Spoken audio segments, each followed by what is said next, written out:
बिस्मिल्लाहिर्रहमानिर्रहीम, अस्सलाम वालेकुम। सबसे पहले एक वीडियो देखें। अगर हमारा खुशी होता ना, उन्हें पानी नहीं तोड़ने देना था। पार्क व्यू वाले ने पानी तोड़वाया, उसने अपनी स्कीम बचाई। नहीं तो इतना सफेद तक आ जाता था, पानी पीछे हो जाता था। कभी इधर नहीं आया। अलीम खान ने बंद तोड़वाया। अब अपनी सोसाइटी में चले। हाँ जी, क्योंकि वो अमीर था ना, हम माड़े बंदे। हमने बच्चों के लिए बनाया, अपना 10 तोले मैंने सोना बेच के बनाया, कर्जा भी उठाया। कितना नुकसान हुआ है? आपका घर डूबा? ये सिर्फ एक चंद सेकंड की वीडियो नहीं है, ये हजारों गरीबों की चीखों पुकार है। पार्क व्यू हाउसिंग सोसाइटी के करीब देहात के लोग बेबसी के आलम में रो रहे हैं, फरियाद कर रहे हैं कि उनके घरों को बचाने वाला कोई नहीं था। इल्जाम यह है कि सोसाइटी को बचाने के लिए बंद तोड़कर पानी का रुख उन बेचारों के गांव की तरफ मोड़ा गया।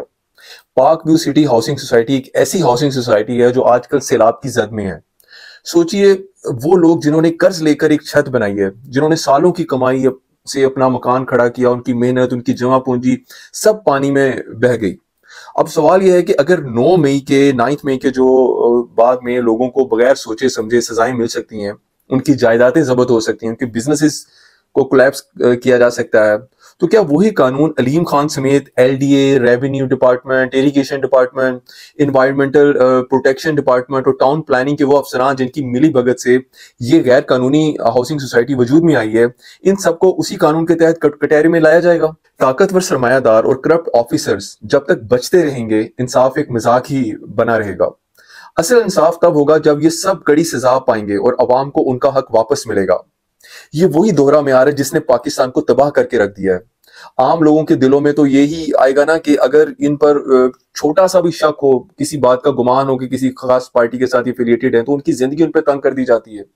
तो फिर वही असूल बड़े सरमायादारों पर क्यों नहीं, उन पर क्यों नहीं लागू होता कि अगर वो कुछ गलत करें तो उनको भी कानून के कटहरे में लाया जाए? ये सिर्फ एक गांव की कहानी नहीं है, ये हमारे सिस्टम का एक कंप्लीट स्ट्रक्चर दिखाता है। यहाँ मजलूम को इंसाफ चाहिए और इंसाफ तभी मुमकिन है जब ताकतवर भी कानून के सामने खड़ा हो। अलीम खान की इस हाउसिंग सोसाइटी के बारे में कुछ एम्बिग्युइटीज पाई जाती हैं कि ये सोसाइटी इमरान खान ने मंजूर कराई और इसमें बराबर का मुजरिम है। इनको थोड़ा सा डिस्कस करते हैं। 2006 में अलीम खान को पहली बार इस सोसाइटी की पक्की तौर पर रेगुलराइज एक डेवलप करने की इजाजत मिली, जो उस वक्त के वजीर आजम शौकत अजीज के दौर में हुआ। ये वो इब्तदाई एक ओपनिंग थी इस सोसाइटी की, जब इस सोसाइटी को बनाने का एक स्ट्रक्चर तामीर किया गया या मैपिंग की गई इसकी। 2018 में इमरान खान की हुकूमत आ गई। उस वक्त लाहौर डेवलपमेंट अथॉरिटी एलडीए के जो वाइस चेयरमैन थे एसएम इमरान, जो पीटीआई के करीबी समझे जाते थे, उन्होंने वाज़िया तौर पर इस सोसाइटी को एनओसी देने से इनकार किया और कहा कि ये लैंड प्राइवेटाइजेशन के कानून के अगेंस्ट है, यानी असूली तौर पर हुकूमत वक्त ने इजाजत नहीं दी और ये वो हुकूमत इमरान खान की थी। लेकिन इसी दौरान 2018 और 2019 में सियासी दबाव और अंदरूनी खिंचाव और पॉलिटिकल जो इन्फ्लुएंस था, उसके नतीजे में इस सोसाइटी के हक में जोर आवर बहाली की कोशिशें शुरू हुई कि ये सोसाइटी को कंटिन्यू करते रहना चाहिए।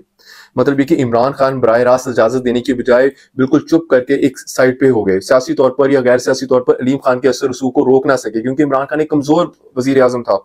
उसकी तो वजीर आजम होते हुए एक आईजी नहीं उसकी बात सुनता था, तो ये जो अलीम खान जिनके साथ कांटेक्ट में था, उनके आगे वो क्या कर सकता था? एक कमजोर वजीर आजम कुछ नहीं कर सकता।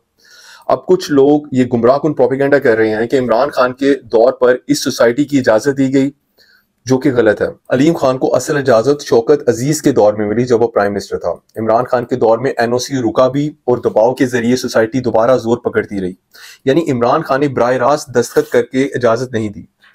मगर इनके दौर में अलीम खान को यह मौका मिला कि वो अपनी सोसाइटी को फिर से आगे बढ़ाएं, इसलिए थोड़ी कॉन्ट्रडिक्शन है। एक तरफ जोर आवर बहाली इस सोसाइटी की इमरान खान के दौर में, दूसरी तरफ एनओसी इनकार भी इसी दौर में हुआ। ये दरअसल दो अलग अलग पॉलिसी स्टांसेस थे। एलईडी की टेक्निकल टीम इनकार करती रही और ये इनकार भी उसी वक्त के वजीर आजम के इमाम पर था, यानी इमरान खान ने कभी भी नहीं चाहते थे कि इस गैर कानूनी सोसाइटी को कंस्ट्रक्ट करने की इजाजत मिले। अब सवाल ये बनता है कि क्या इमरान खान के 3.5 साल के दौर में 2018 टू 2022 में इस सोसाइटी को एनओसी मिला? जवाब है नहीं। इमरान खान की हुकूमत ने इस सोसाइटी को एनओसी इशू करने से इनकार कर दिया। लेकिन दूसरी तरफ ये भी हकीकत है कि कंस्ट्रक्शन वर्क जो था वो मुसलसल जारी रहा। सड़कें, ब्लॉक्स, प्लॉट्स की बुकिंग सब कुछ चलता रहा। तो फिर ये सवाल उठता है कि इमरान खान वाकई एक रूल ऑफ लॉ के हामी थे, तो तामीरात रुकवाने के लिए सख्त एक्शन उनकी तरफ से क्यों नहीं आया? यहाँ आती है hard reality of Pakistani system, उसकी तस्वीर नजर आती है। यहाँ पे पाकिस्तान में अदारे नोटिस तो दे देते हैं, लेकिन पावरफुल ग्रुप्स के खिलाफ फुल स्केल एक्शन लेने की कैपेसिटी होती है इनमें, ना इनके अंदर कोई विल होती है। और ये सिर्फ इमरान खान के दौर में नहीं हुआ, बल्कि हर हुकूमत में ऐसा ही होता रहा। अब आते हैं इमरान खान पर। कुछ लोग ये कहते हैं कि अगर इमरान खान चाहते तो ये सब कुछ रुकवा सकते थे, लेकिन सच ये है कि अलीम खान जो उस सोसाइटी के मालिक हैं, वो शुरू में इमरान खान के करीबी साथी और पंजाब में एक ताकतवर शख्सियत है। पंजाब के एक सीनियर वजीर का ओहदा था उनके पास। 2019 के बाद इस सोसाइटी की गैर कानूनी तामीरात को लेकर उनके ताल्लुकात खराब हुए, मगर इस वक्त सोसाइटी में डेवलपमेंट काफी आगे बढ़ चुकी थी। यानी इमरान खान ने एक तरफ एनओसी नहीं दिया ताकि इंप्रेशन आ जाए कि वो दोस्तों को फायदा पहुंचा रहे हैं। अलीम खान को इमरान खान की एटीएम भी कहा जाता था।